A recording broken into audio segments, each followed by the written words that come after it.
Hi, my name is James Howe, and I'm a psychology student at the University of New England, and I'm a special education teacher.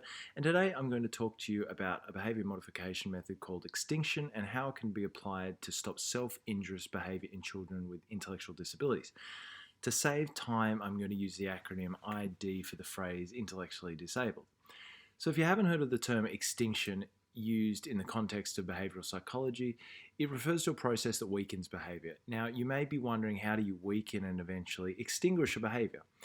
In behavioral psychology, the equation is deceptively simple. You take away whatever is reinforcing the behavior. Now, reinforcing means something that makes a behavior more likely to occur in the future. So before we jump into how we might extinguish a challenging behavior like self-injury, we need to recognize that similar to neurotypical peers, people with intellectual disabilities are a heterogeneous group. And although they may engage in similar self-injurious behaviors, this doesn't mean they all do it for the same reasons. For instance, some people with IDs may self-injure because of the sensory stimulation it provides. Others may do it because they want to escape or avoid unpleasant activities. The point is, there's a number of explanations that can account for self-injurious behaviours. Now, with that said, we can still apply a psychological rule to help us, or a psychology rule, to put an end to this type of behaviour. And our rule is this: behaviour is more likely to be repeated in the future in similar circumstances if it results in a favourable outcome. So although we may not know why someone may be persistently self-injuring, we can be sure that something is happening after it starts that's making it more likely to happen in the future. So now that we have our rule, we need to determine the favourable outcome of a person's self-injury. And keep in mind, it's going to be different for different people. Now, the quickest way to determine this is to identify what we in behavioural psychology call the antecedents of a behaviour. Now, this is the time immediately before the behaviour. We then need to identify the behaviour itself. In our context, we're talking about any action that leads to self-injury. After we've done that, we need to ascertain what happened after the behaviour, or the consequences.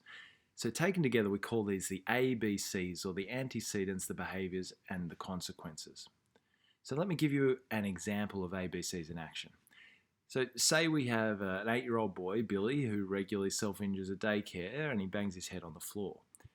You and me, as experienced and astute behavioural specialists, we watch Billy for a week and discover during our search for the antecedents of his behaviour that he bangs his head when his early childhood teacher asks him to put away his toys or clean up after a meal.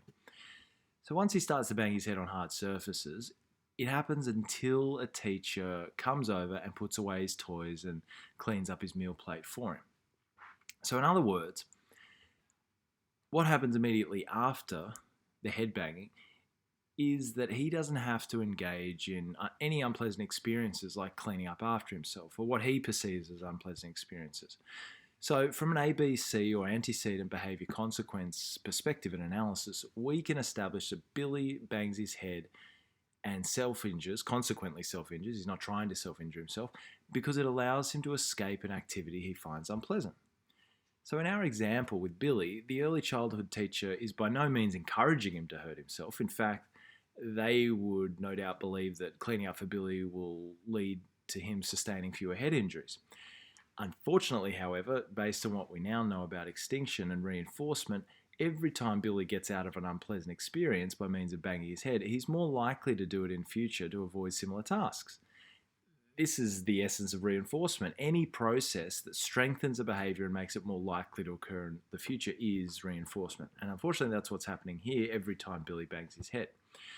So how do we stop Billy from doing it? Well, thankfully, we have extinction. And just to remind ourselves, this states that if we remove a reinforcing consequence, which for Billy is escaping, cleaning and tidying, Billy's self-injury, which is head banging, will eventually stop. So in our hypothetical scenario, our early childhood educators would need to ensure, to extinguish his behaviour, that Billy always cleans up after himself, regardless of how much he banged his head.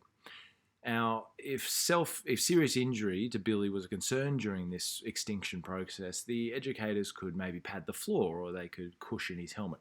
But however they did it, head banging could not be reinforced by letting Billy get out of cleaning and tidying. So at this point you may be wondering, wait a minute, it surely wouldn't be that smooth. And unfortunately, well, yes, you'd be right. In behavioral psychology, there's something we call an extinction burst, where previously reinforced behaviors increase in frequency, intensity, and duration before the behavior is finally extinguished. So, much like a dying star, the behavior gets a lot worse before it gets better, and it goes out with a bang. Now, to find out more about the fun world of extinction bursts, make sure to tune into my next video. Otherwise, thanks for watching, and I hope this has given you some insights into how you might be able to use extinction for reducing self-injurious behavior in someone you work with, or maybe even in your own child.